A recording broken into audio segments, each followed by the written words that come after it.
ज्ञान हो गया। एक दिन क्या हुआ, उसका लड़का जो सर्वानंद था, उसने अपनी माँ से कहा कि माँ, मैंने इस आसपास के सभी विद्वानों को शास्त्रार्थ में पराजित कर दिया है। अब मैं चाहता हूँ कि मेरा नाम सर्वानंद से बदलकर आप सर्वाजीत रख दो। तो माँ ने कहा कि बेटा, अच्छी बात है, तेने विद्वानों को जीत लिया, बड़ी अच्छी बात है, लेकिन सर्वानंद भी तो अच्छा नाम है, इसमें क्या दिक्कत है। तो उसने कहा, माता जी ऐसा है ना, अब सबको अपने आप पता लग जाएगा कि इसने सबको पराजित कर दिया, सब पर विजय प्राप्त कर लिया, इसलिए मैं अपना नाम सर्वजीत रखवाना चाहता हूं। उसकी माँ बोली, बेटा ठीक है, नाम तेरा बदल दूंगी, लेकिन एक विद्वान और है, उसने पराजित और कर दे। तो वो कहने लगा, बताओ बताओ कौन है। कि मेरे गुरुजी हैं और कबीर नाम है उनका, और जुलाहे की कॉलोनी में रहते हैं। कहने लगे वो, अच्छा फिर माता आपने बड़ा विद्वान खोजा, उसको संस्कृत भी ना आती, वो क्या जाने सदग्रंथों के बारे में। और उसकी माँ बोली, बेटा देख ले, यदि मेरे से इतना नाम बदलवाना है तो उस विद्वान को इतने पराजित करना पड़ेगा। और ऐसे नहीं मानूंगी, उससे लिखवा के लाना और उनका अंगूठा लुआ के लाना, एक दो गवाह भी हों साथ में। अब सर्वानंद तो चल पड़ा, माँ का आदेश पाते ही चलता हूँ। अब जून का महीना, उत्तर प्रदेश, खड़ी धूप पड़े, उधर से परमात्मा कबीर जी की एक मुंह बोली बेटी थी कमाली, वो एक मृतक जीवित की थी किसी शर्त पे, किसी कारण से, किसी सर्कमस्टांस के से। और वो लड़की फिर अपने पिता को छोड़कर परमेश्वर के साथ, अपने वास्तविक पिता के साथ रहा करती थी, युवा हो गई थी। तो वो लड़की दोपहर के समय कुएं पर जल लेने गई हुई थी, बटका भरण खातिर। उधर से सर्वानंद जी आ गया, एक बैल के ऊपर सारे सदग्रंथ रखा करता, गीता, 18 पुराण, 4 वेद, श्रीमद् भगवद गीता और 6 शास्त्र। बैल के ऊपर जैसे गधे पर बोरा डाल लिया करें, ऐसे बोरा डाल के उनमें रखा करता था, सुंदर कपड़े लपेट के। उस बैल को लिए हुए आ रहा था। अब जुलाहों की कॉलोनी में, और उस समय पंडित जी आचार्य, वो भी सा विद्वान सुप्रसिद्ध, तो सभी ऐसे देख रहे थे जैसे पहले गांव में हाथी आ जाता, सारे गांव निकल कर आ जाया करता, हाथी देखेंगे, ऊपर चढ़ चढ़ कर मकानों पर देखा करते थे। तो सभी देख रहे हैं कि ब्राह्मण कैसे आ गया हमारी कॉलोनी में। अब देखो लीला दाता की, उसको इतनी भयंकर प्यास लगा दी, उसकी आंखों में प्राण आ गए सर्वानंद के, और सामने वाली लड़की पानी पर लग रही। उसके पास आकर कहा कि ये लड़की, जल्दी पानी पिला बेटी, मेरे प्राण निकलने जा रहे हैं। तो लड़की ने बाल्टी उसके कर दी, ले पी लो। उन्हें अपना करमंडल ले रहा था, उसमें डालकर गट गट पी लिया। अब उसने देखा कोई देख तो नहीं रहा तुझे, कितने दानकों के, जुलाहों की कॉलोनी कुएं का पानी पी लिया। कोई देख तो, सब देख रहे थे, सब चारों तरफ देख रहे थे। तो उसने अपनी इज्जत बचाने के लिए लड़की को डांटा कि लड़की, ये किस जाति का कुआं है। तो लड़की ने कहा, जी दानकों की कॉलोनी में तो दानकों का कुआं हुआ कर, ब्राह्मणों का नहीं हो सकता। ये तूने पहले क्यों नहीं बताया मुझे। पंडित जी पानी पी कर जात नहीं पूछा करते, तू पहले पूछता, जब तक तेरे पसीने आ रहे थे, तेरी जान जाने वाली थी, अब तुझे जाति दिखाई देती है।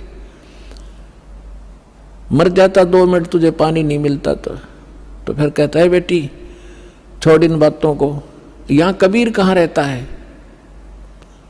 तो लड़की ने कहा कि कबीर का घर शिखर में, सतलोक में रहता हो, जहां से ले ली गैल और पाँव न टेके पपील के, तो पंडित लाद रहा बैल। लड़के ने कहा कि तुझे कबीर चाहिए, वो कबीर सतलोक में रहता है, गगन में, और जहां तक चिट्टी का पैर नहीं टिक सकता, तू इन पोथियों से जाएगा वहां कबीर से मिलने।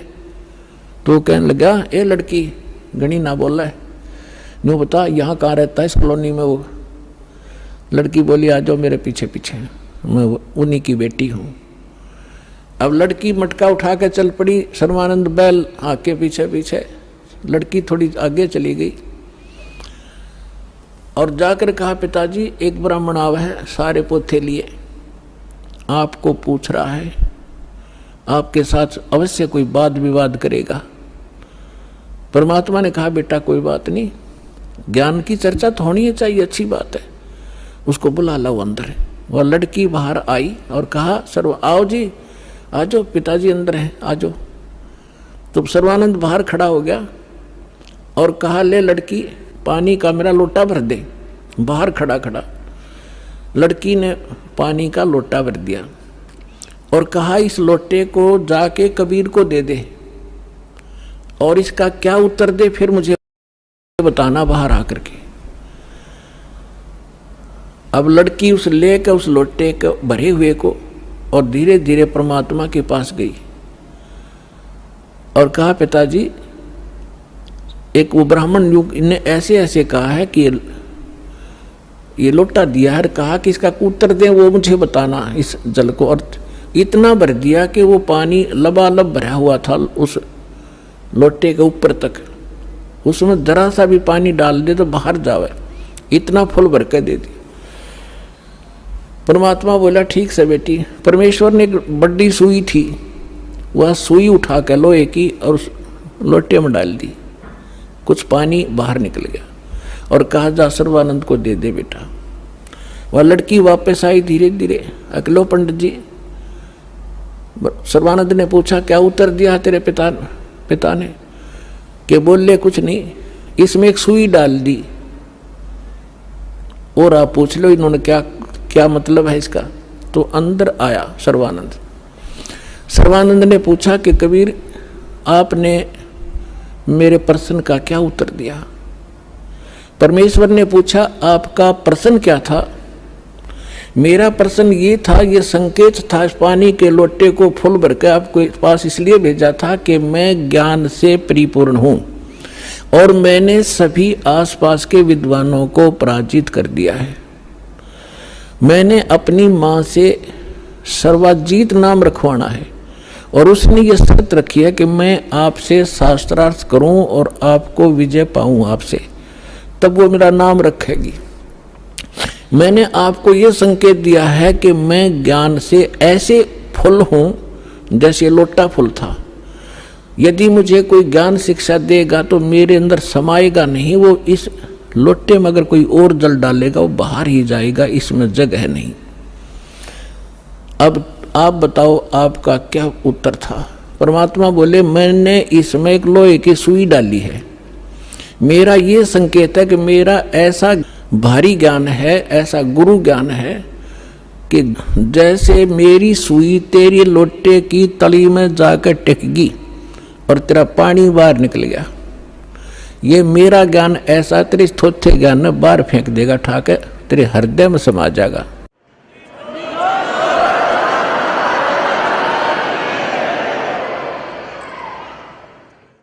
और ज्ञान सब ज्ञानड़ी, कबीर ज्ञान सो ज्ञान, जैसे गोला तोब का वाई करता चले मैदान।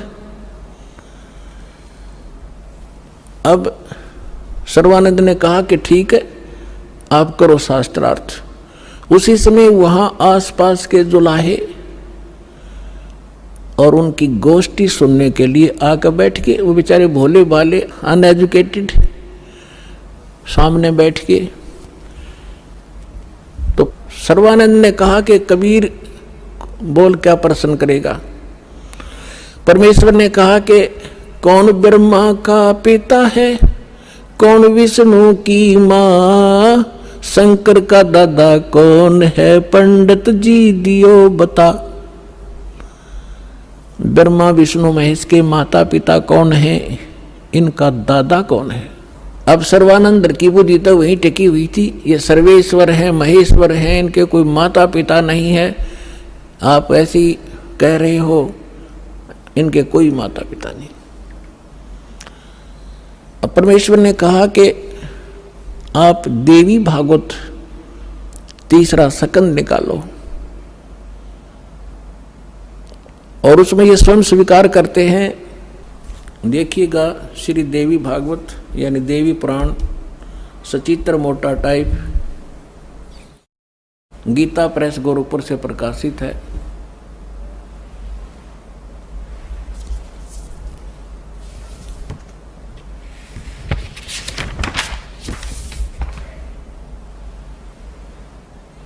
संपादक है हनुमान प्रसाद पोदार, चिमनलाल गोस्वामी।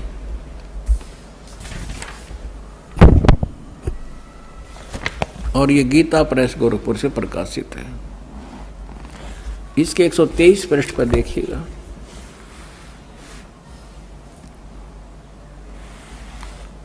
तीसरा स्कंद। विष्णु भगवान विष्णु जी अपनी माता दुर्गा की स्तुति करते हुए कहते हैं, तुम शुद्ध स्वरूपा हो, ये सारा संसार तुम इसे उद्भासित हो रहा है। मैं ब्रह्मा और शंकर हम सभी तुम्हारी कृपा से विद्यमान हैं। हमारा तो आविर्भाव माने जन्म और तिरोभाव माने मृत्यु हुआ करता है। हमारा तो जन्म मृत्यु होता है। केवल तुम ही नित्य हो, जगत जननी हो, प्रकृति और सनातनी देवी हो।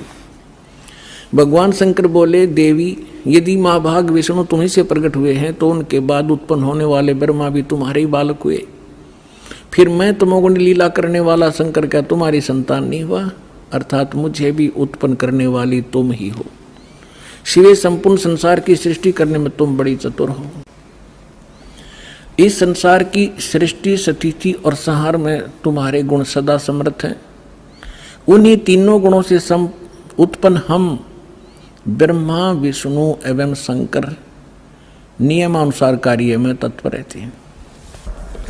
अब पंडित जी तो साथ ले रहा था, सारे पोथे निकाल कर देख लिया, पढ़ भी लिया। उसको मालूम था कि सामने जो श्रोता है ये सब अशिक्षित, और कह दिया कि झूठ बोलता है, इसमें कुछ नहीं है।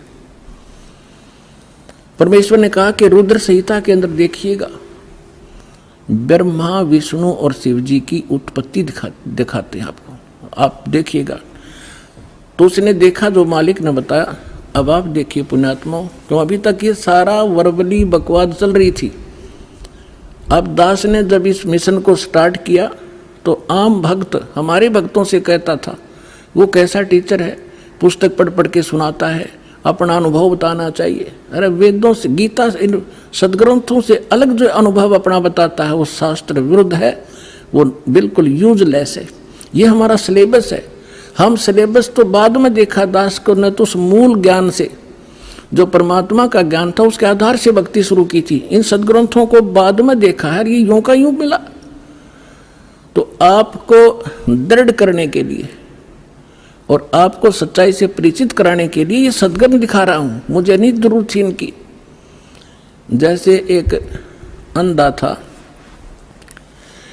अंधेरे में लालटेन लिए जा रहा था, आगे से बच्चे आ रहे थे उछल कूद करते हुए। उसने कहा, बच्चों देखना देखना बच्चों, मैं अंधा हूं, बेटा ध्यान से चलना, मैं अंधा हूं, देखना, मुझसे ना टकराना। अब बच्चों ने आकर देखा कि आदमी अंधा बतावे और लालटेन हाथ में ले रहा, टॉर्च या लालटेन लैंप। उन्होंने चारों तरफ से घेर के कहा, बाबा सचमुच आप अंधे हो? कहा, बेटा अंधा हूं मैं। फिर लालटेन किस लिए ले रखी है? कि तुम आंखों वालों के लिए, कहीं मेरे से टकरा कर वो डेग दे ना तोड़ दो। आपके लिए है, ताकि इस रोशनी में तुम्हें पता लग जाए कोई बूढ़ा व्यक्ति आ रहा है, साइड से निकल जाओ, मुझसे टकराओ नहीं। मैं अपने इसलिए आपके लिए हुए हूँ।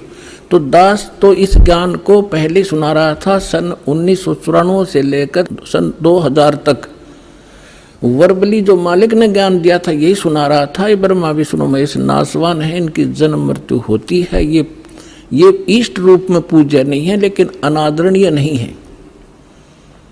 लेकिन दास के सामने ये समस्या थी कि इस बात को, दास की वर्बली इस कहानी को कोई नहीं सुनेगा हिंदू, और विरोध खूब होगा। तो अर्ज करी थी दाता ने कि आपका ज्ञान सत्य है दाता, कभी गलत नहीं हो सकता। यदि इन सदग्रंथों में मिल जावे, वेद गीता और पुराणों में, तो आपके बच्चे आपको पहचानने में देर नहीं लाओगे। ऐसी प्रेरणा की परमात्मा ने 2001 में गीता उठा के देखी, जो का तू ज्ञान पाया। क्योंकि परमात्मा ने कहा था अपनी वाणी में कि वेद मेरा भेद है, मैं ना मिलूं वेदन के माही, पर जौन वेद से मैं मिलूं वो वेद जानते नहीं। तो इसके आधार से जब सब सदग्रंथ देखे तो जो का तो ज्ञान मिला। ओए होए, तीन देव की जो करते भक्ति, उनकी कदे ना होवे मुक्ति। और परमात्मा कहा करते, धर्मदास ये जग बौराना, कोई न जाने पद निर्वाणा। यही कारण मैं कथा पसारा, जग से कोई ये एक राम नियारा। अब मैं तुमसे कहूँ चिताई, तेरे देवन की उत्पत्ति भाई। माँ अष्टंगी पिता निरंजन, ये जमदारुण वंशन अंजन। तीन पुत्र अष्टंगी जाए, ब्रह्मा विष्णु शिव नाम धराए। 600 वर्ष पहले भगवान उस सूक्ष्म वेद में ये अमृत ज्ञान बता गए थे, लेकिन उस समय इतना विरोध किया था इन नकली संतों मंडलेश्वरों ने, परमात्मा के साथ कहर तोले थे। वो सारी लीला धीरे धीरे सुनाएंगे आपको। आज वही ज्ञान हमारे पुराण बता रहे हैं कि ब्रह्मा विष्णु महेश के माता पिता हैं, दुर्गा इनकी माता है, ये ज्योत स्वरूपी निरंजन, ये काल इनका पिता है। और ये भगवान 600 वर्ष पहले बताया करते, क्योंकि वो तो दादा है इनके। दादा तो बाप की भी डेट ऑफ बर्थ बता और पोत्या की भी बता दे, तो पहले बता कर जा रहे थे। अरे नकलियान हमारे तक सारा अज्ञान भर रखा था। अब देखिएगा शिव पुराण, ये संक्षिप्त शिव पुराण सचित्र मोटा टाइप, केवल हिंदी, गीता प्रेस गोरखपुर से प्रकाशित है। इसके संपादक कौन है?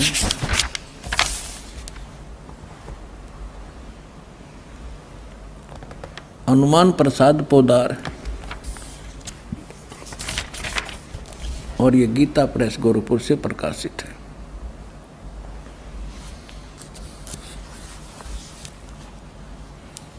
ये देखिएगा, ये है रुद्र संहिता, और यहाँ अध्याय नंबर 5 हम यहाँ पर पढ़ेंगे थोड़ा सा। अपने पुत्र नारद की यह बात सुनकर लोक पितामह ब्रह्मा वहाँ इस प्रकार बोले। हमने 98 से प्रारंभ किया है, 98 से 98 से। अब हम 99 पर पढ़ लेंगे, 99 पर।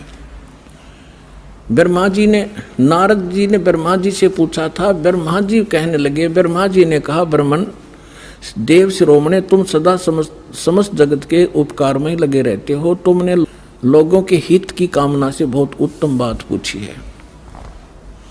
जिस समय समस्त चराचर जगत नष्ट हो गया था, सर्वत्र केवल अंधकार ही अंधकार था, न सूर्य दिखाई देता था न चंद्रमा, अन्य ग्रहों का भी और नक्षत्रों का भी पता नहीं था।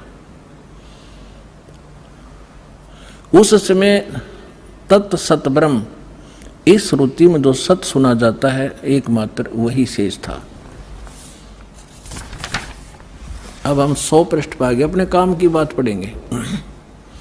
शिव महापुराण रुद्र संहिता हम पढ़ रहे हैं। जिस परब्रह्म के विषय में ज्ञान और अज्ञान से पूर्ण, यानी कुछ साची कुछ झूठी उक्तियों द्वारा इस प्रकार विकल्प किए जाते हैं, उसने कुछ काल के बाद सृष्टि का समय आने पर द्वितीय की इच्छा प्रकट की। उसके भीतर एक से अनेक होने का संकल्प उदित हुआ। तब उस निराकार परमात्मा ने अपनी लीला शक्ति से अपने लिए मूर्ति यानी आकार की कल्पना की। वो क्या बना? मूर्ति रहित परम ब्रह्म। जो मूर्ति रहित परम ब्रह्म है उसकी मूर्ति ये भगवान सदाशिव हैं। अर्वाचीन और प्राचीन विद्वान इन्हीं को ईश्वर कहते हैं। अपने आत्माओं, ये कौन है? सदाशिव ये काल है, और ये इसने प्रतिज्ञा कर रखी है कि मैं कभी किसी के सामने अपने काल रूप में, ओरिजिनल रूप में नहीं आऊँगा। जो श्री कृष्ण के अंदर से निकल कर इसने अर्जुन को दिखाया था भयंकर रूप, वो है इसका असली रूप। तो ये क्या करता है? अपने पुत्र किसी को ब्रह्मा के रूप में दर्शन देता है, किसी को शिव के रूप में, किसी को विष्णु के रूप में। तो यहाँ ये काल के विषय में ब्रह्मा जानकार नहीं है। ये कौन है? कहते वो निराकार था, फिर साकार बन गया सदाशिव। अब देखो सदाशिव कौन है? भगवान सदाशिव हैं वो मूर्ति। अर्वाचीन और प्राचीन विद्वान उन्हीं को ईश्वर कहते हैं। उस समय एकाकी रहकर स्वेच्छानुसार विहार करने वाले उस सदाशिव ने अपने विग्रह माने शरीर से स्वयं ही एक स्वरूप भूता शक्ति यानी दुर्गा की सृष्टि की, एक स्त्री की सृष्टि की, जो उनके अपने शरीर से कभी अलग होने वाली नहीं थी। उस पराशक्ति को प्रधान प्रकृति गुणवती माया बुद्धि तत्वों की जननी तथा विकार रहित बताया गया है। वह शक्ति अंबिका कही गई है। अब ये क्या कह रहा है ब्रह्मा जी? पुण्यात्माओं, अब देखो कमाल की बात है। देवी पुराण के अंदर तीसरे स्कंद में ब्रह्मा जी अपने पुत्र नारद को बताता है कि बेटा, मैं जब उत्पन्न हुआ मैं कमल के फूल पर बैठा था और युवा मेरा शरीर था। मुझे नहीं मालूम मैं किसने उत्पन्न कर दिया, मेरा उत्पत्ति करता कौन है, मैं कुछ नहीं जानता। अब यूँ बताओ है उस अपने बाप की उत्पत्ति वो क्यों कर बना? तो ये आप पे कह रहा है कुछ सच्ची कुछ झूठी। तो ये इसने परमात्मा जब प्रथम बार आए थे वो इस ब्रह्मा से मिले, विष्णु जी से मिले, शिव जी से मिले थे। उनको सृष्टि रचना सारी कथा सुनाई थी। इन्होंने एक बार तो स्वीकार किया था, फिर काल प्रेरणा से माल्य के ज्ञान को रिजेक्ट कर दिया था। अब वो सुना हुआ ज्ञान यहाँ कुछ अटकलबाजी कर रहा है। ये परमात्मा ने तो ये बता रखा है कि इस काल ने दुर्गा को खा लिया था, बुरी नीयत वो उसके पेट में चली गई थी, फिर वो परमेश्वर ने आकर निकाली थी, तब ये दोनों पति पत्नी रूप में रहने लगे थे। अब ब्रह्मा जी इसको दूसरे ढंग से कह रहा है कि उस सदाशिव ने इसने सिर पैर का पता नहीं कि उसने अपने शरीर से एक स्त्री उत्पन्न की जो कभी उसके अंग से अलग होने वाली नहीं थी। अब ये देखिए, उस समय एकाकी रहकर स्वेच्छानुसार विहार करने वाले सदाशिव ने अपने विग्रह से स्वयं ही एक स्वरूप भूता शक्ति की सृष्टि की जो उनके अपने शरीर से कभी अलग होने वाली नहीं थी। वो कौन है? उस पराशक्ति को प्रधान भी कहते हैं। ये प्रधान शब्द राखियो याद, प्रकृति भी याद रखना। ये प्रधान और प्रकृति शब्द आपके श्रीमद् भगवत गीता के अंदर दास सिद्ध करेगा कि दुर्गा और काल के संयोग से ब्रह्मा विष्णु महेश की उत्पत्ति हुई। वहाँ ये प्रधान और प्रकृति शब्द है। तो ये समझना कौन है ये प्रधान? ये कह रहे हैं उसी को प्रधान प्रकृति गुणवती माया बुद्धि दोनों तत्वों की जननी तथा विकार रहित बताएगा। वह शक्ति अंबिका कही गई है। उसी को प्रकृति सर्वेश्वरी और त्रिदेव जननी, ओह, ब्रह्मा विष्णु महेश की माता, उनको उत्पन्न करने वाली नित्य और मूल कारण भी कहते हैं। सदाशिव द्वारा प्रकट की गई यानी उसके शरीर से निकली हुई उस शक्ति के 8 भुजाएं हैं। अष्टंगी 3 पुत्र अष्टंगी जाए, ब्रह्मा विष्णु शिव नाम धराए। 600 वर्ष पहले मालिक बता गए थे। आज हमारे ये पवित्र सदग्रंथ उसको सेकंड कर रहे हैं, समर्थन कर रहे हैं भगवान की वाणी का। और जिनको संस्कृत भी नहीं आवती है ब्राह्मण कहा करते, और गुरु जी हमारे क्या जाने दानक जुला, वो समृद्ध थे, सब वो प्रत्येक चींटी तक की भाषा जानते, सब पशु पक्षियों की भाषा जानते हैं। और इन्होंने उसको रिजेक्ट करके डाल रखा था लाल को। अब संभालो पुण्यात्माओं, आपका कल्याण हो जाएगा।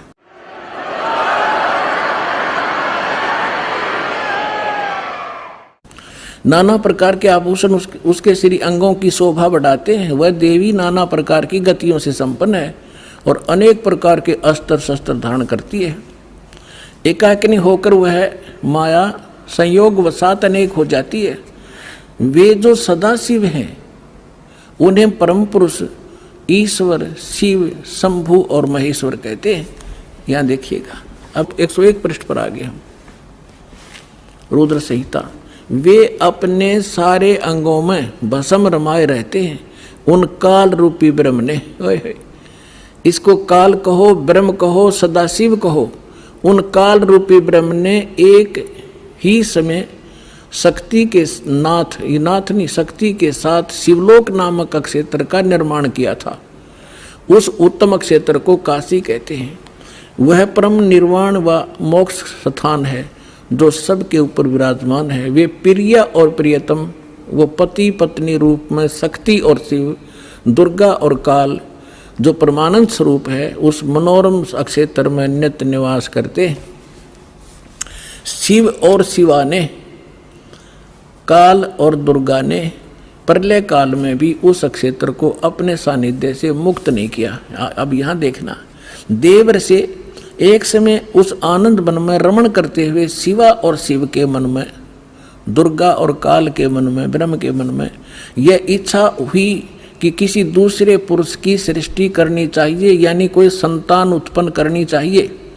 ऐसा विचार करके देखिएगा, जिस पर यह सृष्टि संचालन का महान भार रखकर हम दोनों केवल काशी में रहकर इच्छा अनुसार विचरें और निर्वाण धारण करें। इन्होंने ये सोचा कि वे एक पुत्र उत्पन्न करें और उसके हवाले सारा इंचार्ज दे दे, हम फिर आराम तरह करेंगे। देख, ऐसा निश्चय करके शक्ति सहित सर्वव्यापी परमेश्वर शिव ने अपने वाम भाग के 10वें अंग पर अमृत मल दिया। ये तटपट करनी थी, यानी उन पति पत्नी व्यवहार किया। फिर तो वहां से एक पुरुष प्रकट हुआ, एक लड़का उत्पन्न हुआ। ये देखिएगा 102 पृष्ठ पे, ये रुद्र संहिता हम पढ़ रहे हैं। शिव ने कहा, वत्स, शिव ने कहा, बेटा, व्यापक होने के कारण तुम्हारा विष्णु नाम विख्यात हुआ। अब काल और दुर्गा का बेटा यानी विष्णु की उत्पत्ति होगी, दोनों से सिद्ध हुआ। अब यहाँ देखो, ये 6वां अध्याय समाप्त हुआ। अब यहाँ देखिएगा 7वां शुरू हुआ। ब्रह्मा जी कहते हैं देवर से, तत्पश्चात कल्याणकारी परमेश्वर शाम सदाशिव ने पूर्ववत प्रयत्न करके जैसे विष्णु उत्पन्न किया था, दोनों ने पति पत्नी व्यवहार करके मुझे अपने दाहिने अंग से उत्पन्न किया। मुने उस महेश्वर ने मुझे तुरंत ही अपनी माया से मोहित करके नारायण देव की नाभि कमल में डाल दिया, फिर लीला पूर्वक मुझे वहां से प्रकट किया। इस प्रकार इस कमल के से उत्पन्न के पुत्र के रूप में मुझे हिरण्यगर्भ का जन्म हुआ। अब ये शिव पुराण का अनुवाद करता विचलित हो गया कि यहाँ तक, क्योंकि शिव का पुजारी होगा यू, इसने यहाँ तो कर दिया कि विष्णु और ब्रह्मा की उत्पत्ति तो बता दी क्लियर कि सदाशिव काल रूपी ब्रह्म और दुर्गा, इनसे दोनों की उत्पत्ति होगी। अब यहाँ विचलित हो गया यो, ले कहते हैं चोर चुरावे तुमड़ी और गड्ढे पानी में, वो गड्ढे हुआ उपरावे न सच्चाई छानी नहीं। अब इन तीनों के पिता हैं ये और सिद्ध करते हैं। इसके 24 पृष्ठ पे आपको दिखाते हैं। ये विद्वेश्वर संहिता है। एक समय क्या होता है, एक समय ब्रह्मा और विष्णु जी का इस बात पर झगड़ा हो गया, युद्ध हो गया। ब्रह्मा जी कहने लगे मैं तेरा बाप विष्णु जी को, विष्णु जी कहने लगे मैं तेरा बाप, तो मेरी नाभि कमल से उत्पन्न हुआ। इन दोनों का झगड़ा हो गया। ये लंबी कहानी फिर बताएंगे। तो इनके पिता ने सोचा ये लड़का मरेंगे, उसने इनके बीच में एक लिंग खड़ा कर दिया, एक तेजो में पिलर, नीचे से बहुत लंबा चौड़ा। ये दोनों युद्ध करना बंद कर गए, उसके और छोर खोजने लगे। तब ये पहुंच गया अपने पुत्र शिव का रूप धारण करके, और फिर इनसे कहने लगा कि तुम ज्ञान देने लगा, समझाने लगा। तो इन्होंने फिर जो प्रश्न उत्तर किए वो सुनाते हैं, देखिएगा, इससे पता चलेगा ये कौन है। ये है विद्वेश्वर संहिता, संक्षिप्त शिव पुराण, और पृष्ठ नंबर 24 पे ये है ब्रह्मा जी और ये है विष्णु जी, ये बीच में इनका एक स्तंभ है। अब हम यहाँ आ जाते हैं 25 पृष्ठ पे। ब्रह्मा और विष्णु ने पूछा, प्रभो, ब्रह्मा विष्णु फिर उसे वार्ता करने लगे काल से, सृष्टि आदि 5 कर्तों के लक्षण क्या है, ये हम दोनों को बताइए। भगवान शिव बोले, ये काल बोला, काल रूपी ब्रह्म बोला, मेरे कर्तव्यों को समझना अत्यंत गहन है, तथापि मैं कृपा पूर्वक तुम्हें उनके विषय में बता रहा हूँ।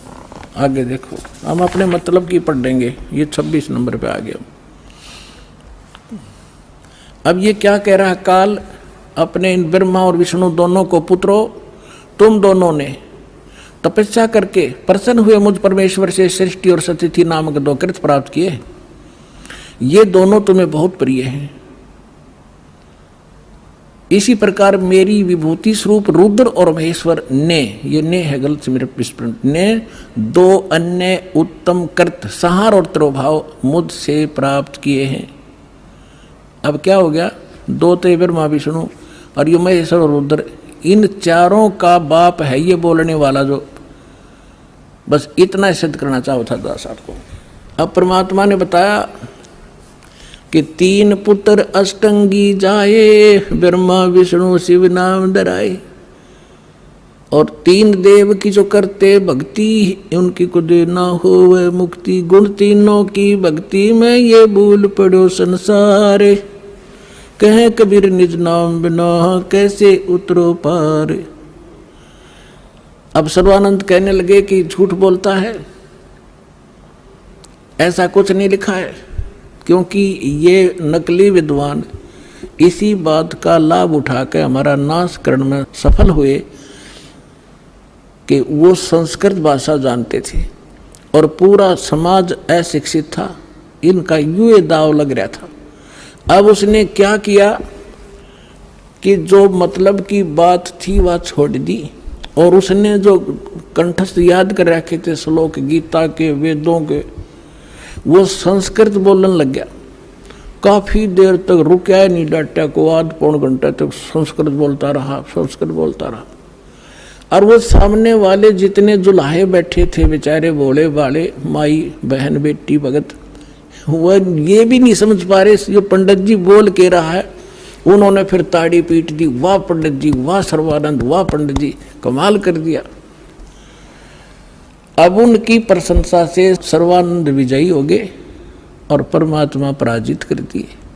आज तक यह नो बिजली गिर रही थी बगैर इन इंस्ट्रूमेंट के, जो भगवान ने आज आपको समझाने के लिए बनवाए हैं जीव से। ना जीव बना दिए इंस्ट्रूमेंट, ये पहले यही था। ये मनुष्य 4 युग का इतिहास तो आपके पास है, द्वापर ताई। अभी 50 वर्ष से पहले तो हमने देखे बैलगाड़ी खचड़ खचड़ने घसीटे अंडा करते, काट के पहिए, काट की गाड़ी। और उससे पहले एक रेडू में 6 खच्चर जोड़ कर रथ बना के घसीटे फिराया करते थे। कहाँ गई थी मनुष्य की विधि? ये परमात्मा ने दया बख्शी आपके लिए। और अभी 10 वर्ष से हो रहा है, 12 वर्ष से हो रहा है, ये सब विकास कराया दाता ने, ताकि अपने बच्चों को वर्ड टू वर्ड समझा दूँ, ताकि ये पहचान ले मेरे को। और 1 मिनट में जा छोड़ दो इनको सतलोक में, पीछा छूटे यहाँ से।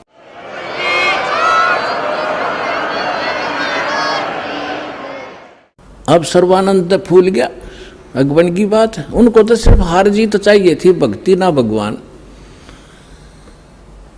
तो परमात्मा बोले भाई ठीक है सर्वानंद, आप जीत गए, मैं हार गया, अब ठीक है जा तू अपने घर ने।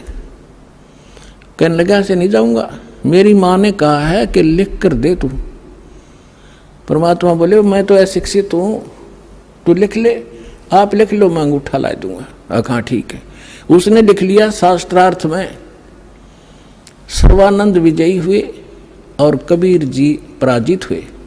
परमात्मा का अंगूठा लगवा लिया और लेकर कागज ने चल पड़ा। अब वहां जाकर उसको माँ बोली रे भाई आ गया? कहाँ आ गया माँ? हो गया तुम्हारा शास्त्रार्थ? हक हो गया। 2 मिनट में हार गया। उसने जाते हार मान ली माँ मेरे से।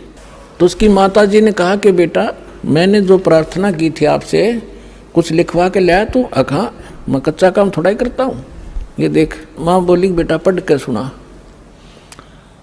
अब उसने पढ़ा, शास्त्रार्थ में सर्वानंद हार गया, कबीर साहब विजयी हो गए। उसकी माँ बोली रे तू तो हार का रहा मूर्ख, अब पढ़ने लग रहा। ओहो माता जी ऐसा है ना, मैं कई दिन से शास्त्रार्थ में लगातार रात्रि में जाग रहा था, गलती से लिखा गया मेरे से उल्ट लिखा गया। अकजा अब के ठीक लिख ला तू। वो दूसरी बार फिर पहुंचा कि कबीर जी ऐसे है, मेरे से लिखने में कोई त्रुटि रह गई है, मेरी माँ नहीं मान रही है, फिर से लिखवाना पड़ेगा। अब फिर लिख लो पंडित जी, मेरा कौन सा अंगूठा किस्सा है, कितनी बार लवा ले। उसने लिख लिया खूब सूझबूझ से। शास्त्रार्थ में सर्वानंद विजयी हुए, कबीर जी पराजित हुए। परमात्मा ने अंगूठा ला दिया। वो फिर जाकर कहा कि ले माता जी सुनाऊं। पहले तो उसको ही भ्रम था कि शायद मेरे से गलत लिखा गया होगा। अब सुना बेटा, शास्त्रार्थ में सर्वानंद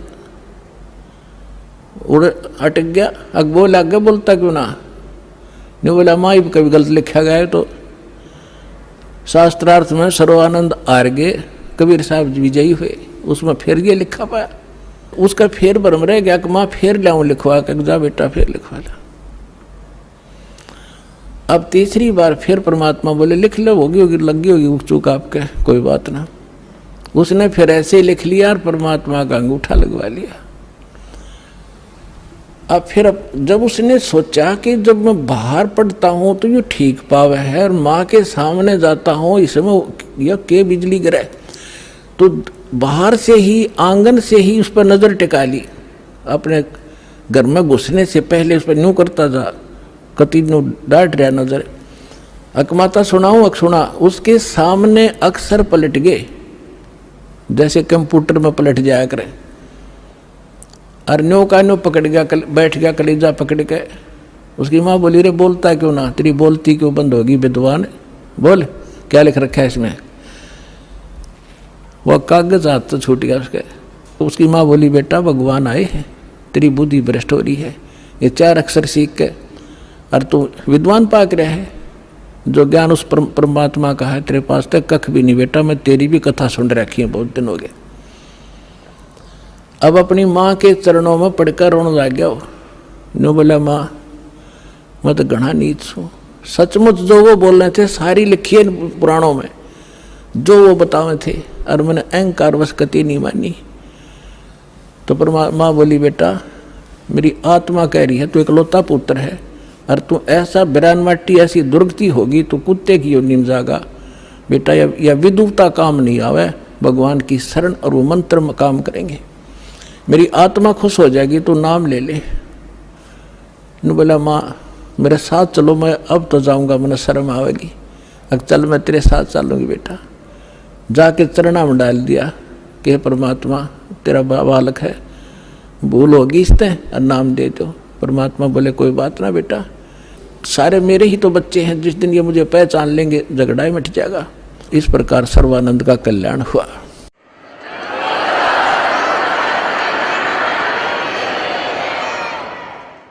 तो पुण्यात्माओं अब क्या समस्या आई।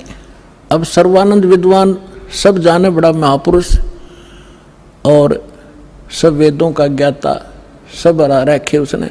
अब वो समझावे औरों को कि भाई वास्तविकता ये नहीं है, ये है जो परमात्मा ने ज्ञान सुनाया था। अब सर्वानंद की कोई नहीं माने, क्यों काल ने तुम्हारा जाल फैला रखा और उसको जात तय घेर दिया ब्राह्मणा ने, पंडित होकर दानक का चेला हो गया। ज्ञान तो स्वीकार करना दूर रहा, उसका इतना विरोध कर दिया, लेकिन वो भगवान को पहचान चुका था। उसने समझ में आ गई थी कि जात तय कहते कुछ भी डाल दो, मेरा तीर दाव लग गया।